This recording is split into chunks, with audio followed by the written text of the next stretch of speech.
உங்களுக்கு பெங்களூரில் மொச்சை திருவிழா நடக்குது. மொச்சை திருவிழானா மொச்சை இப்போ சீசன்னா இங்கே பெங்களூரில். ஸோ எல்லா ஹோட்டல்லையும் உங்களுக்கு மொச்சையில் என்னென்ன பண்ண முடியுமோ, ஃப்ரைட் ரைஸு, கறி, பிசிபேலாபாத்து, உங்களுக்கு குருமா, உஸ்லி எல்லாமே இந்த பண்ணுறாங்க. இந்த மொச்சையை வச்சு வடை, உளுந்த வடை, மெது வடை, கார வடை, போண்டா எல்லாம் போடுறாங்க.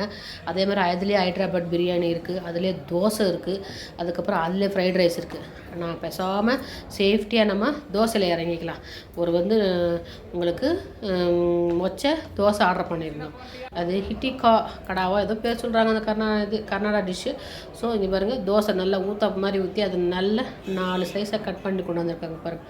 நல்லா முக்கோணமாக சூப்பராக இருக்குது. ட்ரையாங்கிள் மாதிரி கார சட்னி, அதுக்கப்புறம் ஒரு புதினா சட்னி, அதுக்கப்புறம் இதுக்கு குருமா. எப்போவுமே கர்நாடகாவில் தோசை இட்லிக்கெல்லாம் குருமா கொடுத்துருவாங்க, நம்ம கேட்கவே வேணாம். அதுக்கப்புறம் ஒரு காரமாக ஒரு தேங்காய் சட்னி, காரமாக ஒரு கார சட்னியும் புதினா சட்னியும், அதுக்கப்புறம் குருமா.